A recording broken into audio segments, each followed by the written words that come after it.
Welcome, brothers and sisters, to Mormon Movie Reviews, where LDS movie lovers belong. My name is D-Vase, and today is October 14, 2022. This is episode 35, where we will be reviewing Saturday's Warrior 1989, running time 115 minutes. This review works best if you have seen this film before, though that is not required. Spoiler alert. Your synopsis. Two siblings make promises to each other in the pre-existence, but find themselves on very different paths once on Earth. I'd like to thank Latter-day Saint Video Vault for some of this review that I plagiarized from them. The epic tale begins. We hear grand music and see the world. We fly through the clouds and see the title card and hear the lyrics of the title finale anthem, Saturday's Warrior.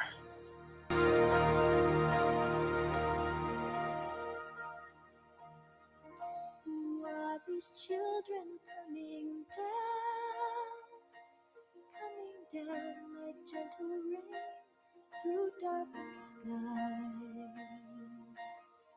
with glory trailing from their feet as they go, and endless promise in their eyes.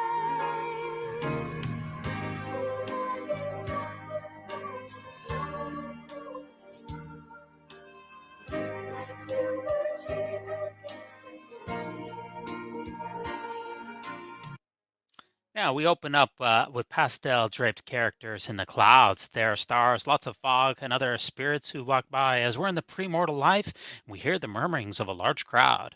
We eventually meet Todd, a spirit about to be born on Earth. Julie is his spirit girlfriend, is worried that Todd will be too attractive, and Julie will not. She is worried they will not be together, and all he wants is to have a wild flame. Todd assures her that they will recognize each other and be together again. He begins a duet with Julie that speaks of their eternal love in Circle of Our Love, because the circle of their love extends beyond the reach of time. Beyond the span of days and years, it goes forever. It extends beyond the reach of time. And if you'd like to reach me beyond the reach of time, then send me an email to mormonmoviereviews@gmail.com. Let's listen to the Circle of Our Love. If you're the strangest looking girl on earth, I'd still love you. Oh, Todd. And one day we'll stand across from each other, just like we are now. And I'll say, don't I recognize you from somewhere? And you'll say, Well, you do look familiar. and then I'll say, I've seen that smile somewhere before. I've heard your voice before. It seems we've talked like this before. Sometime, who can be certain when? But if I knew you then, it's strange I can't remember. Their song is interrupted as Todd is on final approach for his birth on Earth. There is an air traffic controller of sorts who's named the matron in the credits. She's frantic and tells him that if he misses this slot, he'll be born in Siberia, because I guess that's how it works. You could be sent somewhere wrong. Julie and Todd come together to finish their song and embrace one final time.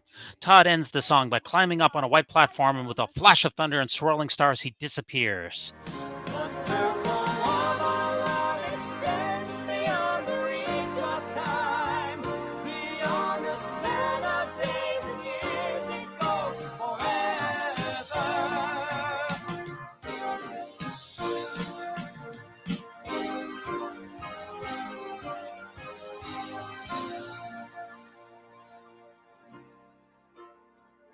The circle of our love is found in every romance and dream. That lips may breathe, or hearts may beat forever. Forever and ever. Forever. Forever and ever.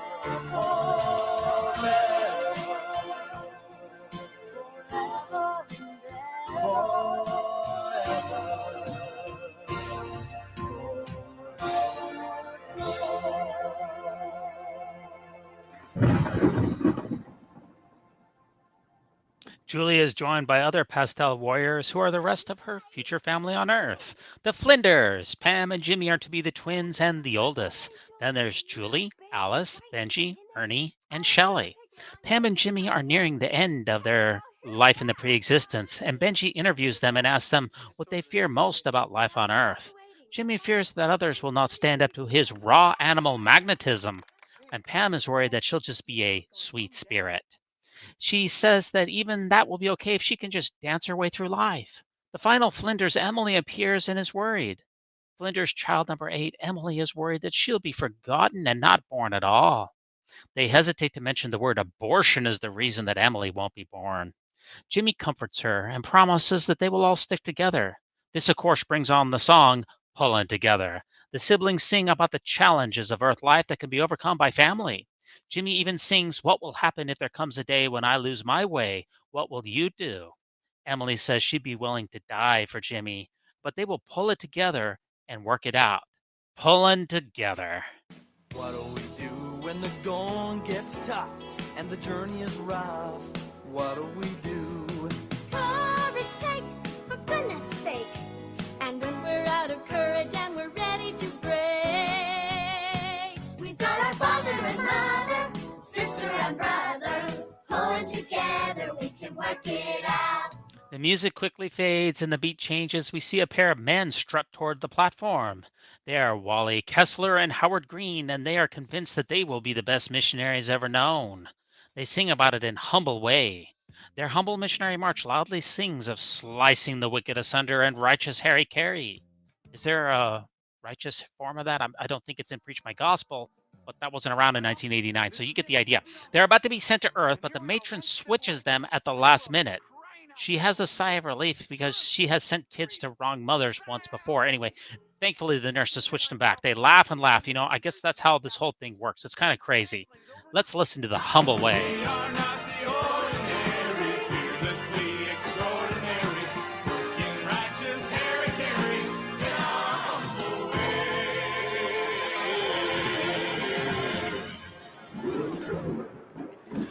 The matron finds Jimmy and Pam and tells them to get ready. Pam says that she's going to miss the pre-existence and feels sad and afraid. She asks Jimmy to promise that they will always be close. Jim and Pam agree that it is scary on Earth, and Jimmy begins to sing of moving from the harbor of premortal life to Earth in Sailing On, while being accompanied by lyric dancers. This is definitely my favorite song in the movie, which is why I'm going to play a bit more of it. I really resonate with Jimmy, so let's listen to Sailing On. What is that sound rising up from the world? The swell of the tide at the gate, where children set sail without knowing too well that the time is growing late, growing late, growing late. Oh. I'm sailing on, I'm not a stranger. My faith will ride through wind and tide and stormy sea. I'm sailing on out of the harbor. There is a distant lamp that lights the way for me.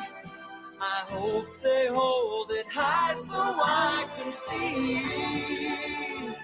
I'm sailing on.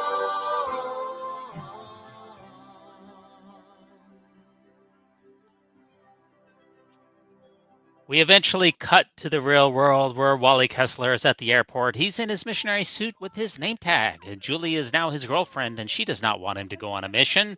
True to his premortal personality, he just can't wait to get out there.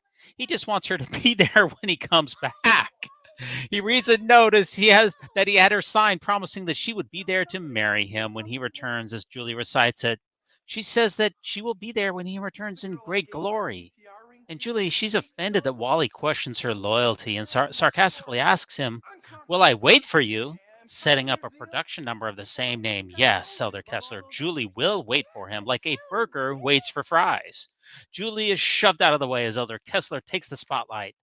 This looks like a winning relationship to me, as Elder Kessler is about to embark on his Mormon mission in power and great glory. Doesn't morning wait for the sun to rise, like a birthday waits for a big surprise, like a baby waits for a diaper change. Doesn't laughter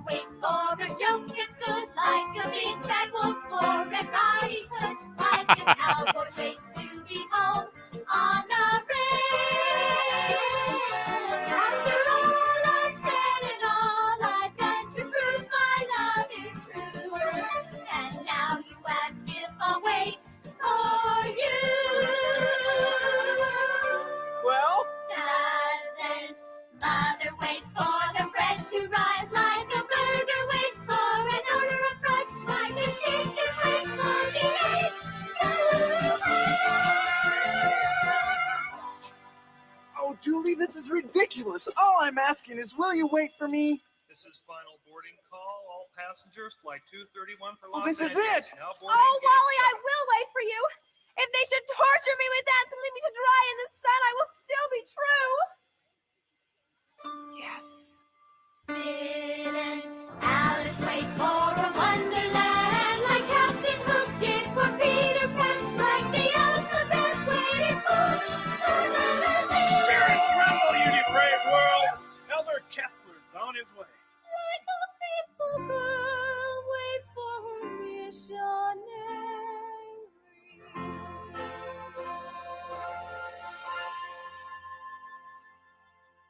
We cut to a television studio where the Flinders, parents Bob and Carol with their 8 children, perform a musical number as Rivendell Family of the Year. They sing a novelty number called Daddy's Nose while wearing Jimmy Durante-style prosthetics.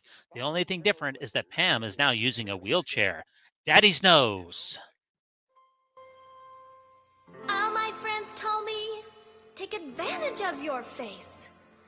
Other people so endowed have really gone someplace. So I dreamed of Hollywood till it occurred to me someone beat me to the punch named Jimmy Durante. A nose is a nose like a rose is a rose, as everybody knows. But may we propose that the rosiest nose is the one that plainly shows. You ain't got a nose unless it touches your toes, and it grows every time that it blows. Wouldn't be so bad if it'd stay with old dad, but we've all got daddy's nose. And we cut to Jimmy hanging out with Mac and the other friends who sarcastically comment on the little production number they did on TV last night. Little? Were there 10 or 20 of you? They continue to make fun of his large family and how children are a life sentence. Are you guys through? Jimmy finally asks, exasperated. We are if your parents are. The friends talk about the world and limiting the number of those born into it to maximize the resources. Seems like the perfect material for a frothy production number. Mac and company launch into zero population. The subtly named song speaks of the world bursting at the seams. We are doomed without controlling the population. No more kids. Jimmy tries to leave, but he's pulled back. No more kids is the only answer to the world's overpopulation.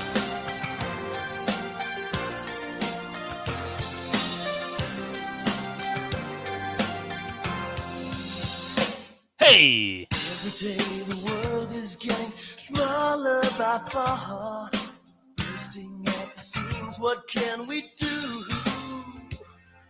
Zero population is the answer, my friends.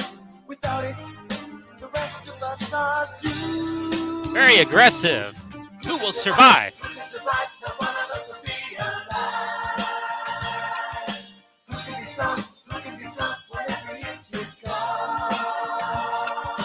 Who can survive? Who can survive? Not one of us will be alive. Who can be strong? Who can be strong when Mother Earth is gone?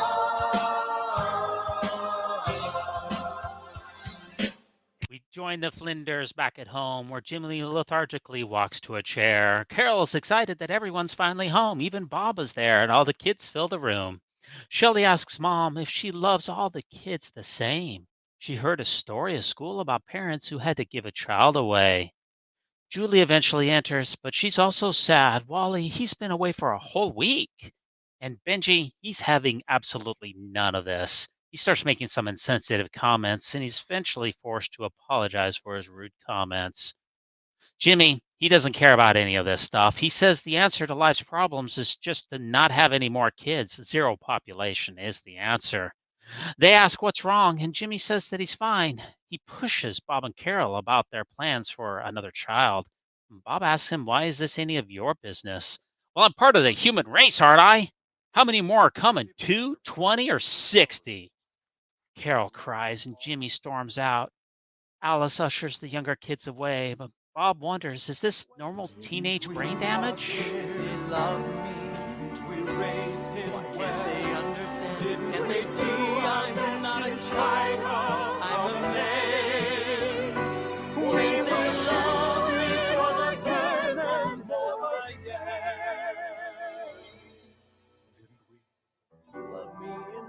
inside of me. Didn't we love him? Jimmy has stormed off, and Pam joins him outside. She draws comfort from knowing that she is a child of God and asks if he really believes what he said. Jimmy responds crossly, and she suggests that he should take all his drama and be an actor and maybe portray a gallant knight. He blames her ridiculousness on a change of medication. Jimmy just wants freedom to find out things for himself and pursue his own goals. He complains that Pam's perfect faith and positive outlook are unreal. He has lots of questions, which Pam tells him will be revealed from the Lord, line upon line, precept upon precept. We are patient, we shall see how the pieces fit together in harmony. We'll know who we are in this big universe, and then we'll live with him forever. But until it happens, line upon line, precept on precept, like a summer shower, giving us each hour his wisdom. Line upon line upon line upon line upon line upon line upon line.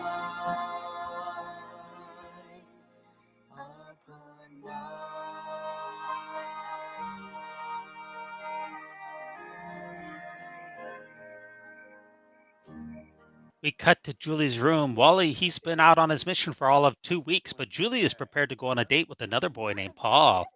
Benji and Ernie, they are offended on Wally's behalf, and they end up leaving the room. Although her feelings for Wally are eternal, she can hardly be expected to put herself in cold storage for 2 years.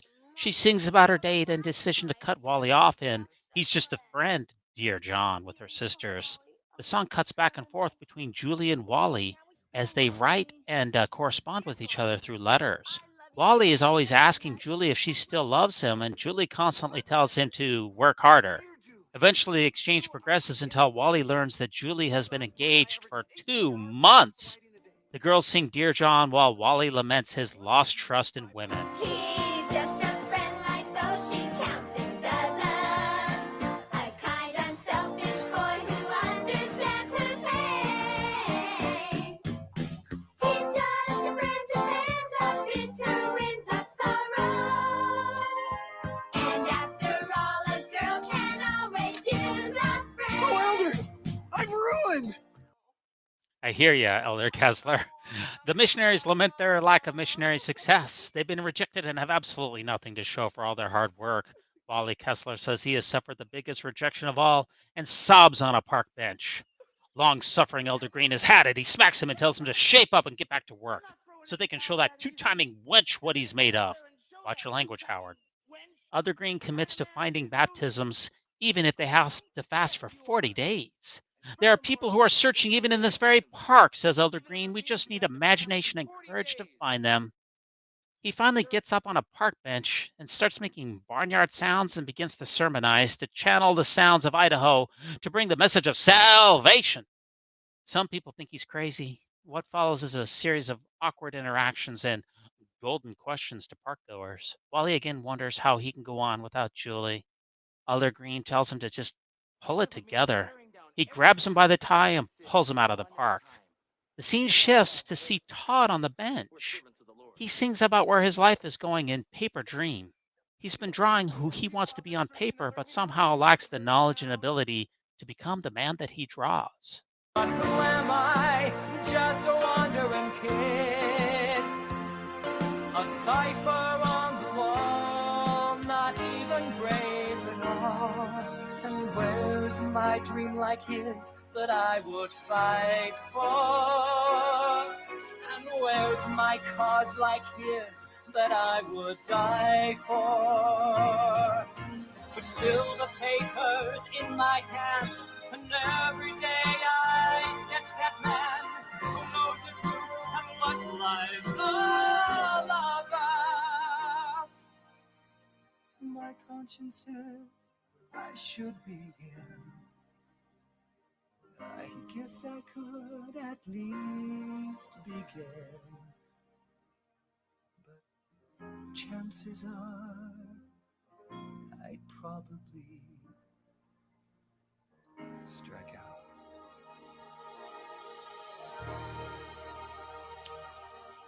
We leave the park and we're back in the girls' room at the Flinders house when Julie rhapsodizes about the wonder that is Peter.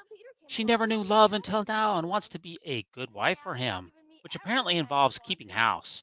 Now, he can keep house himself as well, but she seems unaware of this. It's up to her now to make herself worthy of Peter. Julie also takes up the Paper Dream anthem, maybe though she realizes that Peter is not the one. Does she hear the spiritual echoes of Todd and the pre-existence? We see their visuals superimposed over each other as they reach out their hands to touch. The Paper Dream recap. I take some paper in my hand, and with a pen at my command, I describe the girl I really want to be. A girl with courage in her brow, who's licked his doubts and fears somehow. A warrior of great nobility. Alice? Yes, Julie? Do you think it's possible to feel homesick even when you're at home? Homesick? Well, I've heard love described in lots of ways, but never like that. Now we're back in the Flinders living room while Ernie is wheeling Pam around while Benji and Jimmy have a confrontation. Benji has gotten into Jimmy's stuff and apparently found something inappropriate. Jimmy is upset with him, and Benji, however, is tired of his big brother. And Benji is committed that once and for all, he is going to stand up and do what is right, even if Jimmy won't. He's absolutely sick of his older brother. They end up tussling in the living room in front of everyone when Jimmy pushes Benji to the ground. Jimmy runs out altogether, even though Pam, she tries to catch his hand and get him to stay. Benji thinks they should just let him go, but Alice reminds him that he's family and they're all they've got. They can't fail. Pam says that they just have to love him. But Jimmy, he's back with Mac and the crew. Some girls caress his shoulder and ask him if he's coming out with them. They're going to have a hell of a good time, James. A full production number ensues as they sing about the summer of fair weather. They sing about going out and having fun, all while loving him like a brother.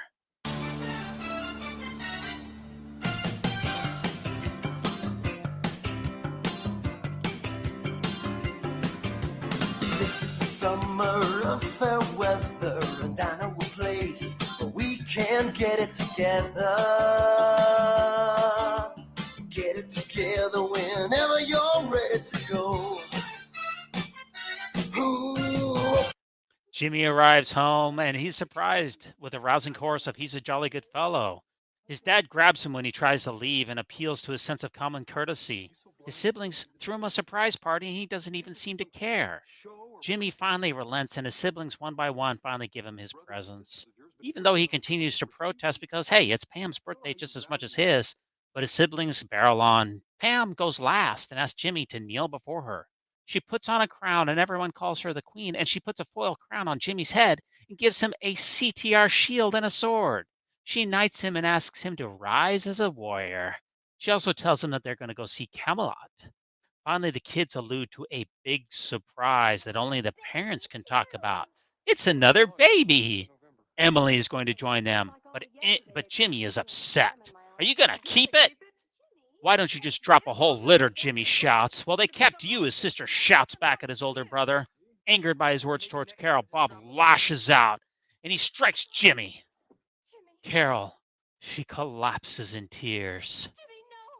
This has broken the family apart. Jimmy and he's wanting to party with Mac and his friends. And poor Carol. All of a sudden, we are back in the pre-existence and we see Emily. She's told she can't leave yet. Apparently, Carol has miscarried.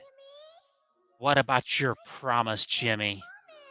But Jimmy's promise doesn't mean anything to him. He's back with Mac and his friends. It was a big party and Jimmy was in rare form last night.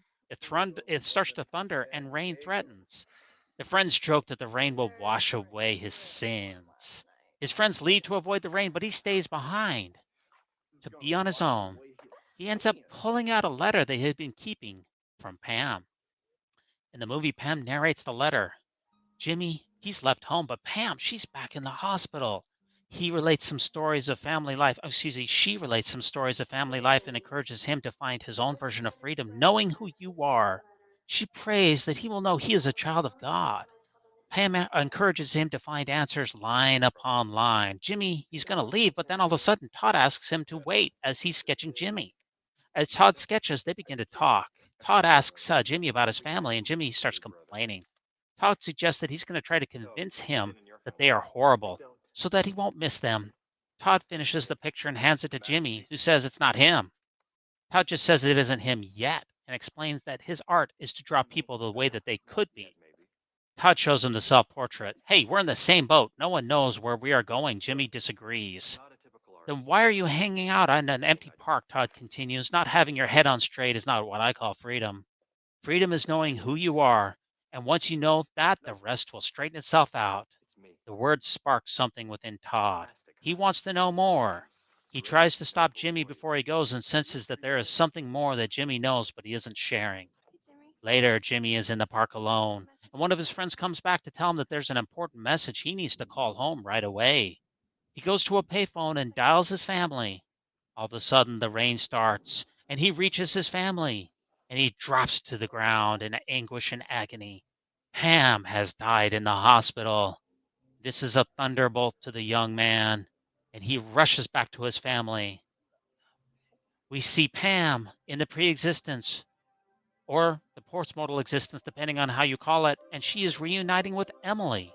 And the two sisters are reunited and mingled together in a weird sort of way. Emily wonders why Jimmy didn't keep his promise. Pam speaks of Jimmy's free agency and being distracted. They whisper for Jimmy to try and remember his promise. Then we see Jimmy alone on a bench. Everyone is gone and he's surrounded by darkness. He sings Brace Me Up, a song of regret and contemplation. Who am I? Where am I going? Here I sit all alone, not knowing why. Brace me up, I'm so discouraged. I think I'm gonna die. We see the Flinders family at Pam's graveside. The family stands to one side, but Jimmy appears and through the woods, and they welcome him back with open arms, and the family embraces. The family has been reconciled, even though they're still missing Pam. Back in the park, Elders Kessler and Green get up from their prayers. This is apparently the 8th time that they prayed to dedicate the park for missionary work. They're hoping this time it will stick. Elder Green is tired from the fasting. Finally, they notice Todd. They go to speak to him. They introduce themselves to him, show him their name tags. They give him some pamphlets and a copy of the Book of Mormon. He seems interested. Todd surrenders his cigarettes and lighter, and they grind them up under their feet one by one. Elder Green, he even helps him practice baptism and ends up knocking him to the ground.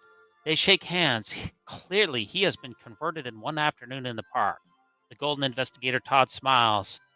The elders leave the park triumphantly. They note the joy in Todd's eyes, but they are also sure that he is going to be stake president material. They sing a brief and humble way reprise that is truly humble and grateful. They finally found the investigator that they were looking for, a truly golden convert. Humble way.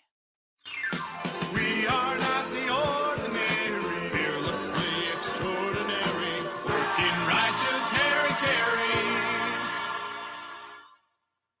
In our humble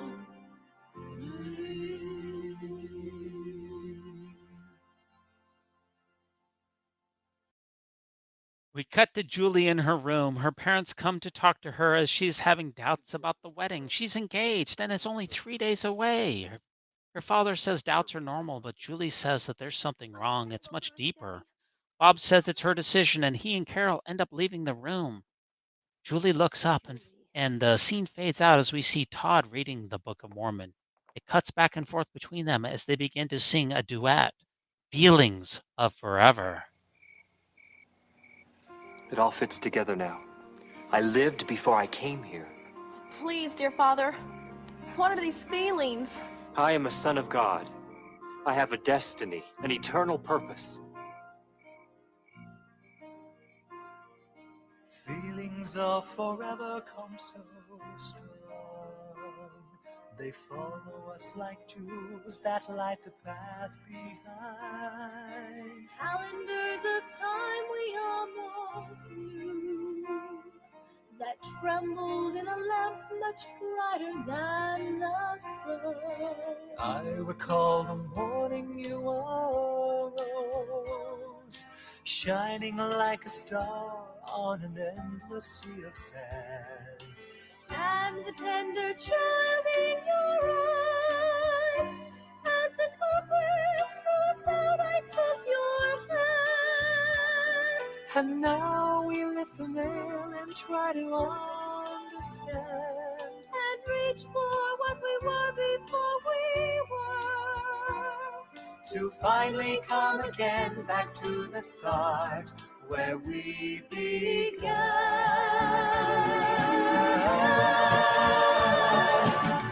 Next, we see Julie at the airport. She's waiting for Wally's flight. She knew that Peter wasn't the only one and that she botched things up.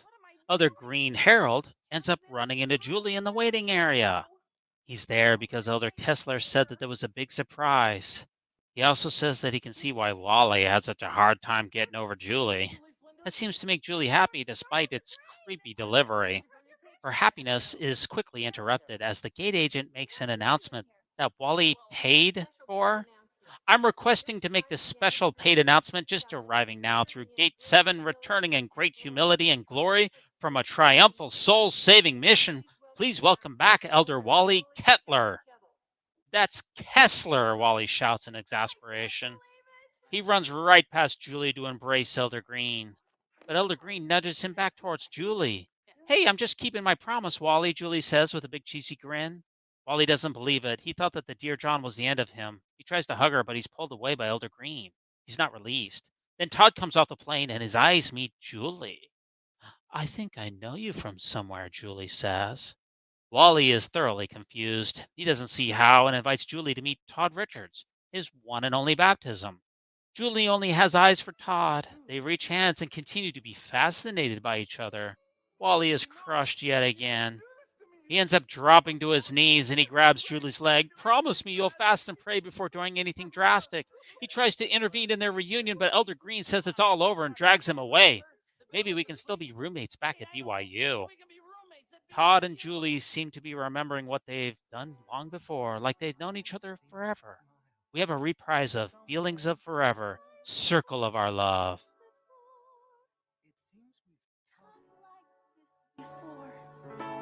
Sometime, who can be certain when? But if I knew you then, it's strange. I can't remember. Feelings come so very strong, like we've known each other oh so long. We're back in the premortal realm and the matron's necklace flashes and it's finally Emily's turn. She's encouraged to be courageous and remember who she is. Pam is also there somehow and bids her farewell. Down on Earth in the Flinders living room, Carol is suddenly very uncomfortable. She wakes her napping husband with a bad contraction. Another one comes. Jimmy, he's back home and goes to get the car. All of a sudden, she's having a baby in their living room.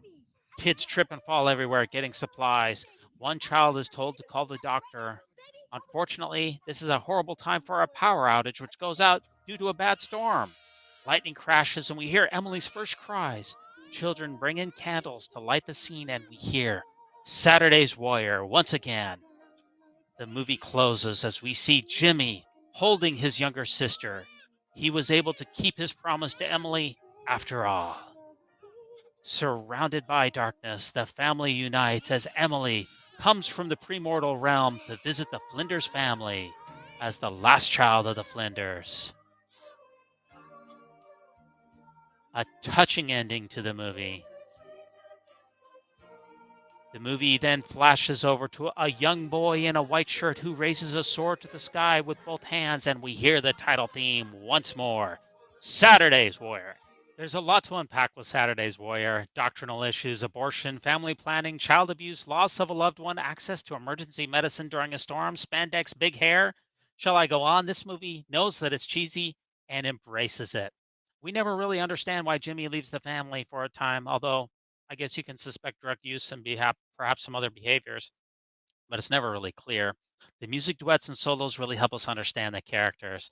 My favorite line in the movie remains when Jimmy sings Sailing On. There is a distant lamp that lights the way for me. I hope they hold it high so I can see. Thanks so much for joining me to review this film. Please like, subscribe, and leave a comment. And join us next time for another episode of the Mormon Movie Reviews, where LDS movie lovers belong. If you hold this movie high, it will be a lamp for your entertainment as well. Our next film review will be Never a Bride in 1968.